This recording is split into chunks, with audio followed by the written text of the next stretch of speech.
اور جب وہ مدین کے کنویں پر پہنچا تو اس نے دیکھا کہ بہت سے لوگ اپنے جانوروں کو پانی پلا رہے ہیں، اور ان سے الگ ایک طرف 2 عورتیں اپنے جانوروں کو روک رہی ہیں۔ موسیٰ نے ان عورتوں سے پوچھا، تمہیں کیا پریشانی ہے؟ انہوں نے کہا، ہم اپنے جانوروں کو پانی نہیں پلا سکتی جب تک یہ چرواہے اپنے جانور نہ نکال لے جائیں، اور ہمارے والد ایک بہت بوڑھے آدمی ہیں۔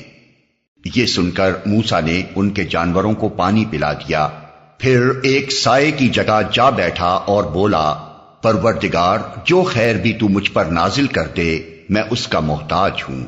کچھ دیر نہ گزری تھی کہ ان دونوں عورتوں میں سے ایک شرم و حیا کے ساتھ چلتی ہوئی اس کے پاس آئی اور کہنے لگی، میرے والد آپ کو بلا رہے ہیں تاکہ آپ نے ہمارے لیے جانوروں کو پانی جو پلایا ہے اس کا اجر آپ کو دیں۔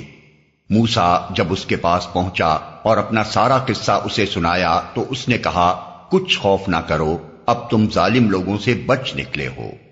ان دونوں عورتوں میں سے ایک نے اپنے باپ سے کہا، ابا جان، اس شخص کو نوکر رکھ لیجئے، بہترین آدمی جسے آپ ملازم رکھیں وہی ہو سکتا ہے جو مضبوط اور امانت دار ہو۔ اس کے باپ نے موسیٰ سے کہا، میں چاہتا ہوں کہ اپنی ان 2 بیٹیوں میں سے ایک کا نکاح تمہارے ساتھ کر دوں، بشرطے کہ تم 8 سال تک میرے ہاں ملازمت کرو، اور اگر 10 سال پورے کر دو تو یہ تمہاری مرضی ہے، میں تم پر سختی نہیں کرنا چاہتا، تم انشاءاللہ مجھے نیک آدمی پاؤ گے۔ موسیٰ نے جواب دیا، یہ بات میرے اور آپ کے درمیان طے ہو گئی، ان دونوں مدتوں میں سے جو بھی میں پوری کر دوں اس کے بعد پھر کوئی زیادتی مجھ پر نہ ہو، اور جو کچھ قول و قرار ہم کر رہے ہیں اللہ اس پر نگہبان ہے۔